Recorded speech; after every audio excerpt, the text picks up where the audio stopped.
This is known as the doctrine of the omnisapience of God. Omnisapience. Let's look at what does it mean. It's meant that God applies his knowledge in such a way that the best means are employed to achieve the highest ends in order to glorify him the most. Right? So omnisapience of God. Right? So I think you understand the difference between maybe knowledge, understanding, and wisdom, right? Three words that are very connected closely, but here, this one, the omnisapience of God, is a big doctrine in the Bible. Let's look at Romans chapter 16, verse 27. We see that the only wise God is described as the only wise God. Right? In Romans chapter 11, verse 33, we read, it's a fantastic conclusion of Paul's doctrinal writing. He says, oh, the depth of the riches of the wisdom and knowledge of God. Look at the wisdom of God. Look at how deep it is. How unsearchable are his judgments and his paths beyond tracing out. Okay? So how do we see the doctrine of omnisapience? Right? All-wise God. How do we see? It is revealed, it is manifested in three ways, right? In creation, and in providence, in redemption. Three ways it is manifested. Look at in creation, Psalm 104. Remember, this is a great psalm about creation. How many are your works, O Lord? In your wisdom, or in your in your wisdom, you made them all. In Romans chapter 8, verse 28, we know this verse. God causes all things to work together for good to those who love God, who are called according to his purpose. Right? This is also a verse very famous. And if you know how, God causes all things to work together for good, this simply talks about God's wisdom in his providence, right? In the world, the way that he moves the world, moves history. The next one, redemption. Ephesians chapter 3, verse 10, we read his intent was that now through the church, manifold wisdom of God should be known. All right. So omnisapience, using all the simultaneous, all-inclusive knowledge of God. Okay, please, if you can, maybe a little bit, you can mute your mic. Maybe something is coming back here. You see whether your mic is muted. Okay, so omnisapience is God is the only one who can use the knowledge in a most excellent, right, and accurate way to achieve the right kind of result. All right, so that is what the omnisapience actually is. Now, let's look at the qualifications. The omnisapience of God is directly tied to his omniscience. Right? Omniscience. Okay. Only an infinitely knowledgeable God could possibly know all of the factors and that comprehensively determine the best possible course of action. Right? Only an omniscient God can apply the knowledge in a possible best way. So, number B, by arguing for divine omnisapience, we are arguing that ours is the best of all possible worlds. There are no best world like this. It's not, so be sure, the world with least possible evil. Nonetheless, the passage above suggests that the world in which we live, right? The world in which we live best forwards the whole God's purposes and interests for the universe, right? So, the Omnisapience tells us that this is the best world. Of course, it is evil. Of course, it is evil. But this is the best world where whole of God's purposes can be fulfilled. All right? So, that is what omnisapience. Now, what is the practical value? God's wisdom assures the believer that God not only knows the events of the believer's life, not only that God knows what is going to take place, but also the events that are occurring. Events that are occurring are the best possible things that can happen, for both for believers' growth and God's glory. For God's glory and for your good, right? So God will direct all the events by his wisdom so that he will get maximum glory and you will grow you will grow maximum, right? So for your good and for God's glory. Okay, so understand about omnisapience. So all these are related to knowledge of God. The third attributes related to knowledge. Number one, omniscience. Number two, omnisapience. Number three is incomprehensibility of God. Right? Incomprehensibility of God. What is that? By incomprehensibility is meant that God cannot be completely known by a finite mind. You can never know God fully because we are finite and God is infinite. By the way, you can never know about God fully, even in heaven.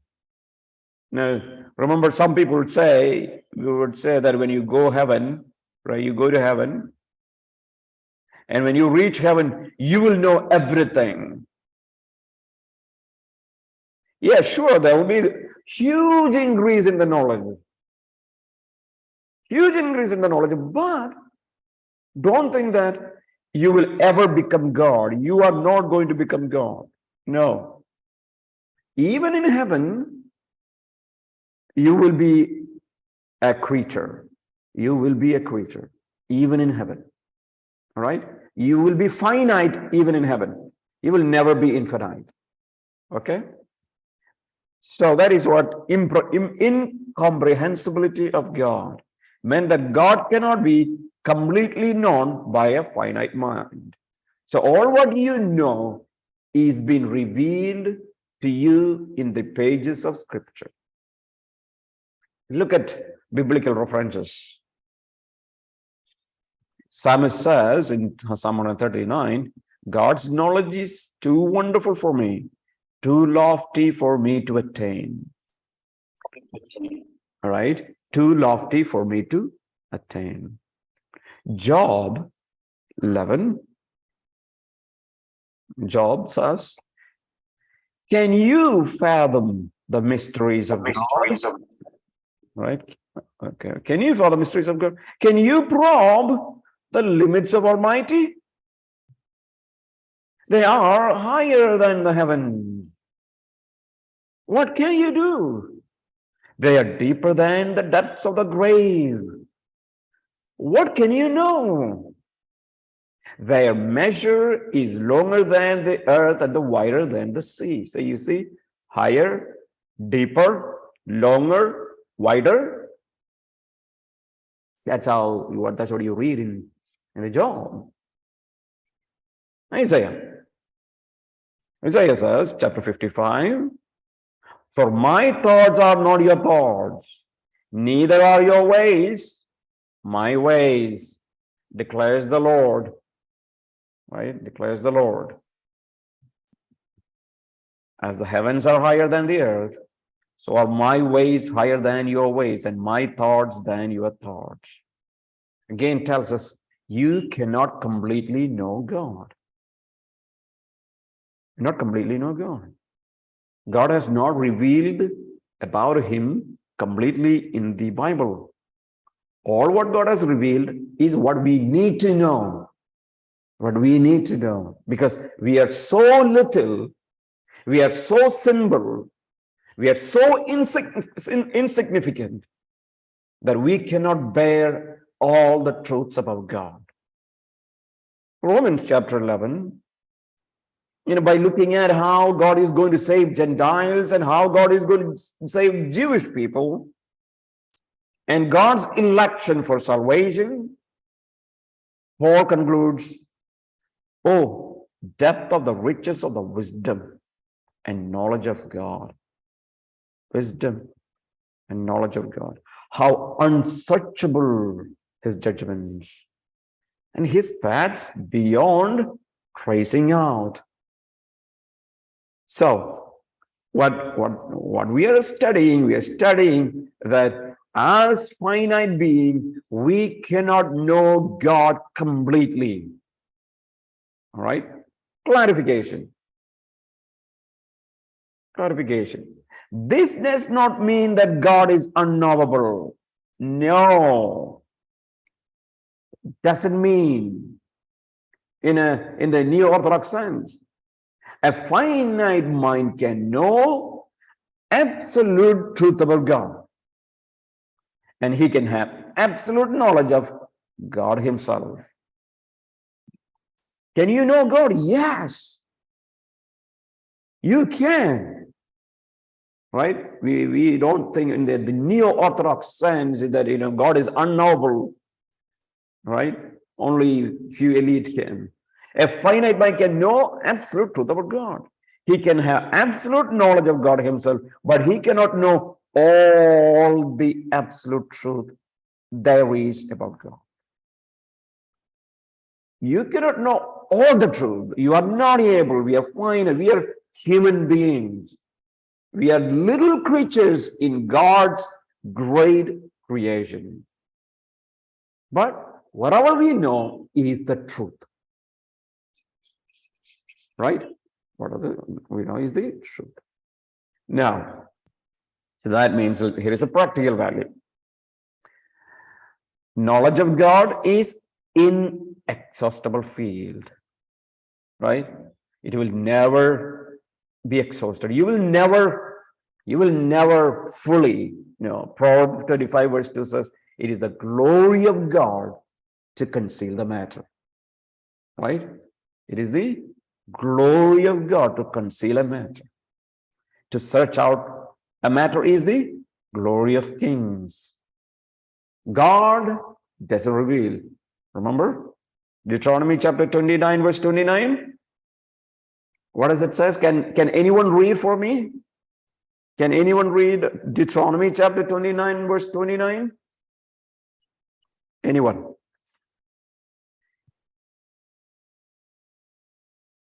Deuteronomy 29:29. I will read. Go ahead.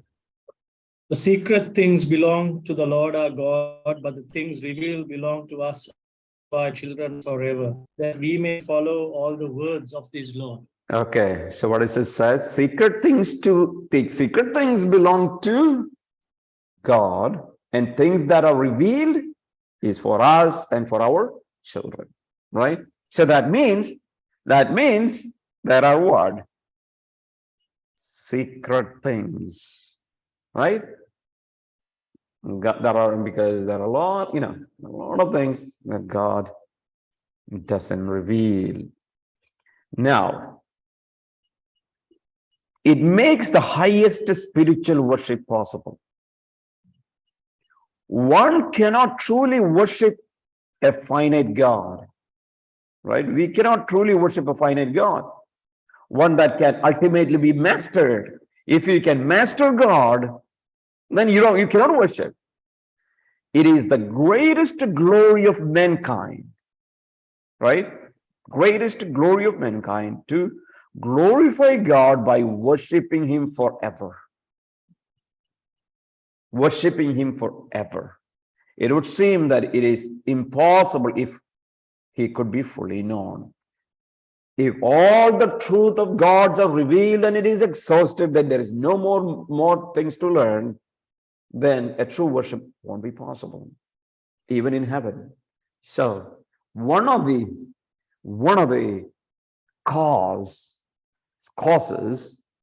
for you to worship God is that you will learn more and more in heaven, right? It will take an eternity to learn about an eternal God. It will take an eternity to learn about an eternal God. Even after you die, even when you go to heaven, you are not going to know everything. You learn more and more, right? So the learning, as if so far, we, desire of a child, as they go to the schools, some of the children, and they would ask, well, when can I stop? When can I be done in this studying things? I wanted to escape. I want to put a stop for studying things. But what happened? He comes to the college and he learns that there is more things to study. And now most of the pastors and teachers and preachers and all, they explain. Now even I would say, you learn till you die. Right? You learn till you die. Fine. But now I say, you will never stop learning. You will never stop learning, even in heaven. So if there is one thing that will continue from the beginning to eternity, it is learning about God. Maybe it is a little difficult for you to learn, sit and listen to my lectures, maybe. But understand, this learning will never end, right? It will never end. You will continue to learn about God even in eternity, right? That is what we understand. Okay, so we looked at the second main idea. What is that? God is independent, infinite, and immutable with respect to knowledge. So we looked at three things. Number one, omniscience, right? We looked at omniscience, the all-knowing God, related to the knowledge, omniscience. Second, we looked at today the omnisapience, right? The all-wise God. Third, now we looked at the incomprehensibility of God. All these three are related to knowledge of God. Okay, knowledge of God. Okay, now let's look at the third main point. God is independent, infinite, immutable with respect to his power. respect to his power. Before we looked at knowledge. So let's look at respect to his power. Now, here we are looking at omnipotent. Right? We know this one. By omnipotence is meant that by his exhaustless, see, power. His power will be never be exhausted. Will never end. There is no end. There's no limit. Okay? By that power, God can do all things consistent with his character and will. Right? He can do all things. So this is very important. Can God do all things? Yes, absolutely. But that is always consistent with his character and will. Okay. Let's look at the biblical proof. You know, famous verse from Job, chapter 42. You can do all things. No plan of yours can be thwarted. You can do all things. Psalm 115. Our God is in heaven. He does whatever pleases him. Right? Jeremiah chapter 32, 17 and 27, 2 verses together. Oh, sovereign Lord, you have made the heavens and the earth by your great power and outstretched arm. Nothing is too hard for you. Nothing is too hard for you. I am the Lord, the God of all mankind. Is anything too hard for me? Is there anything too hard for me? So, these are the verses that tells that God can do all things. Now, where do we see the manifestation? At least, let's look at few cases. Number one, over all creation. God's omnipotence can be seen all over the creation. Psalm 135 verse 6. The Lord does whatever he pleases him. Where? In the heavens and on earth. In the heavens and on earth. In the seas and all their doves. See? That means everywhere throughout the universe, God can do all things. Okay? Number one. Number two, over men and angels. God can do all things over men and angels. Look at Daniel. I like this verse. This is there are many favorite verses for me. And this is one of the favorite verses for me. Daniel 4 verse 35. All the people of the earth, right? All the people, that means the human race, are regarded as nothing. Right? When all the preachers say we are something, God says, people of the earth are regarded as nothing. He does as he pleases with the powers of heaven and the peoples of the earth. Right? No one can hold back his hand and say to him, what have you done? Friends, this is the way. He's an omnipotent God. No one can stop God. Nothing will stop God. Nothing will stop God. He does what he desires. Now, not only men and angels, even over Satan. Think about that one. Over Satan. See? God, and Job chapter 1, Revelation chapter 20, this is what we read. Satan must ask God for permission to do things. Don't think that Satan is asking the rival of God. Satan is a rival, like someone stands there. Yes, of course he opposes, but that is given, permission is given. Permission is given to him. Right? He has to ask permission to God to work in God's world. right? And we know that ultimately he will be cast by God into hell.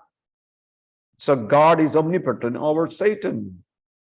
The next one, he is omnipotent over sin and depravity, right? Sin and depravity. With God, all things are possible. All things are possible. And even our death, 1 Corinthians chapter 6, verse 14. By his power, God raised the Lord from the dead, and he will raise us also. So, what are we learning? We are simply learning that God is omnipotent, right? Omnipotent, that he has exhaustless power. There is no end limit for God's power. He can do all things consistent with his character and will. Now, that means there are some qualifications are needed, right? We need to qualify when we say God can do all things, right? What is number one? God can do all what he wills, but he will not do all that he can. What is the difference? He can do all what he wants, but he will not do all he can. For, there's something like, I got a pen here. I have a pen. See, I can put this pen down. I can. That's true. I can put a pen down, but I will not put this pen down. That's it. In short, he has absolute power over his own power. Right? He has the control. It's not automatically everything happens. And he has a control over his power. For example, he cannot do logically nonsensical things. Right? He cannot do nonsensical things. What is nonsense? Such as making a shorter than a straight line between 2 points. Make A be not A. Create a rock too large to lift. He doesn't do nonsensical, illogical things. He doesn't do gibberish things. He doesn't say gibberish things. He doesn't do unwanted things. Just imagine from the morning itself, you wake up in the morning. And this morning, I'm making, readying my daughter, usually she does, but it was a little late. So the little daughter, she wants to go to school. So I have to dress, her up. Now she wants to put her shoes in her leg. So I saw her putting her left shoes. All right. So she has shoes on her left leg. Then I saw she took the next shoes, and then she's trying to do, what she's trying to do? She's trying to put the same leg where she has shoes already into another shoes. Already she has got her shoes. And now there is one more shoes left. So she has to put the other leg on the next shoes. But she is doing what she is doing. She's putting the same leg where she has already had a shoe into the shoe. I said, what are you doing? Because sometimes we become nonsensical, right? No sense at all for what we do. God never does anything like that. God even never moves his finger without a plan and without a purpose. There is no nonsensical things. So God doesn't do. So that means he can do all things, but he doesn't do nonsensical things. Number two, he doesn't do immoral things.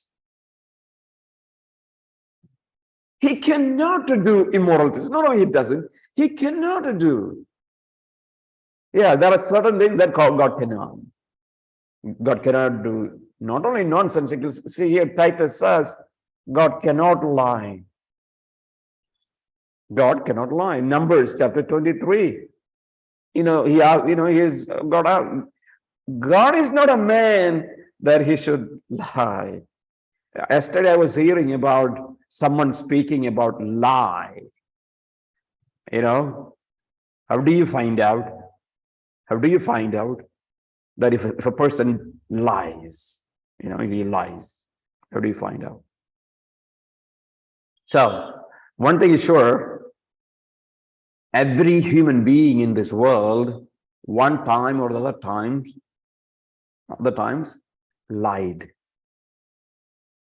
And the speaker was saying a person lies at least 10 times in a day, at least. Knowingly or unknowingly.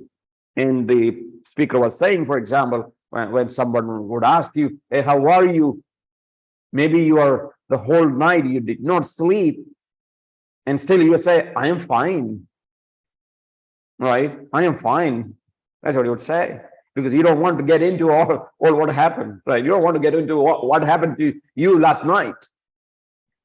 So, average, a person lies 10 times in a day. That's what this person was saying. And so somehow man lies. But you know that Revelation, you read, liars will not go, the place for liars is in hell. That is also Bible says. Okay. So God is not a man that he should lie, nor a son of man that he should change his mind. Does he speak and then not act? Does he promise and not fulfill? No. All right. So God cannot do what? He cannot do nonsensical things. He cannot do immoral things. Now, thirdly, God cannot act contrary to his will. God cannot act contrary to his will. Hebrews, you read, chapter 2, verse 17. He had to be made like his brothers in every way, in order that he become merciful and a faithful high priest in service to God, right? And that he might make atonement for the sins of the people. All right? Sins of the people. So, talking about the atonement, look at another verse.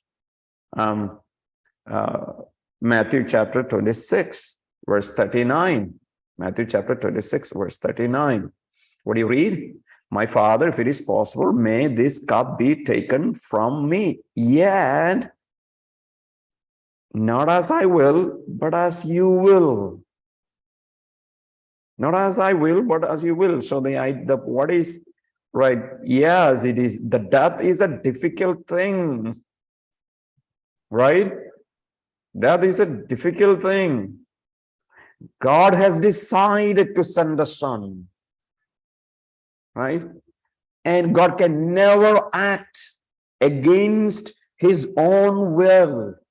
If he has decided to send his son, and if he has decided to not only send his son, but give him as an atonement for sin, if that is the decision, even the prayer of Jesus doesn't take away, right? As a human, Jesus prayed. Now, when we say this is not to say that God is under any external compulsion to do these things, It's not that God was compelled to send his son, no.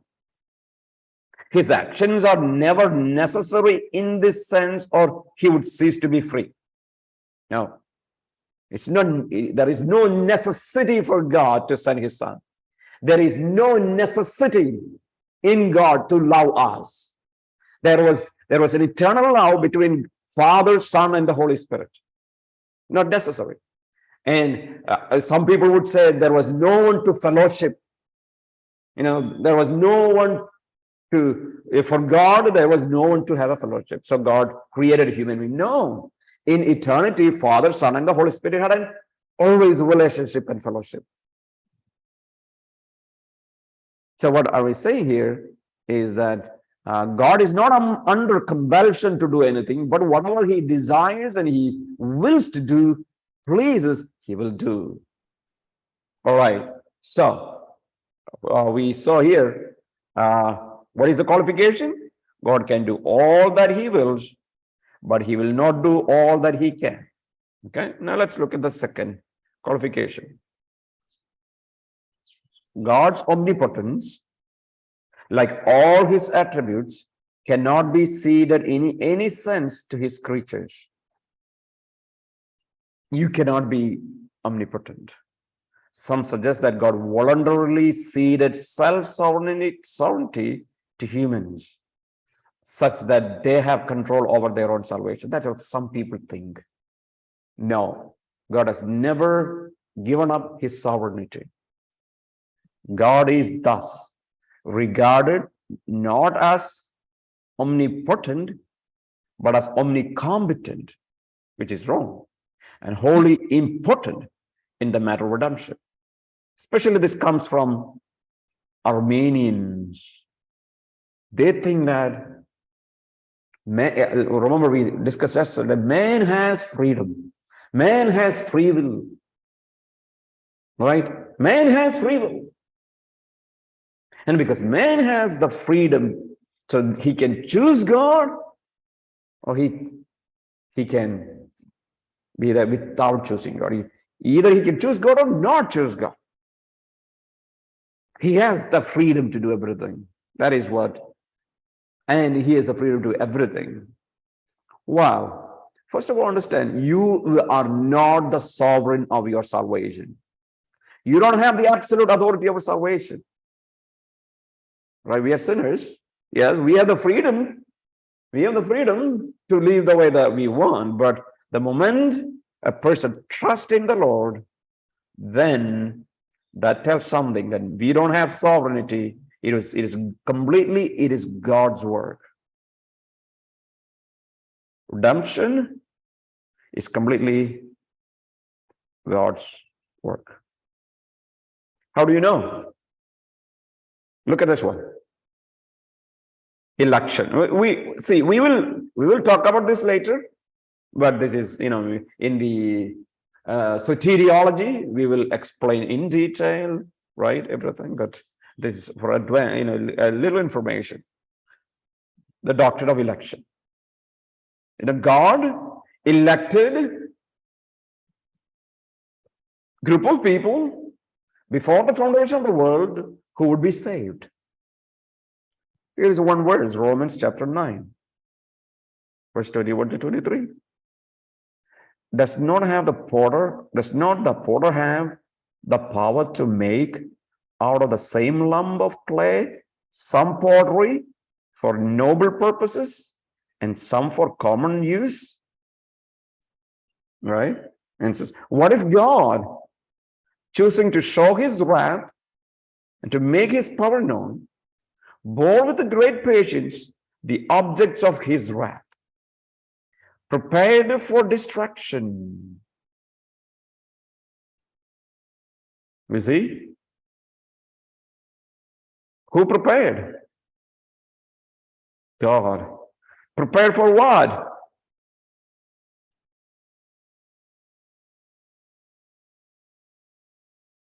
Prepared for destruction.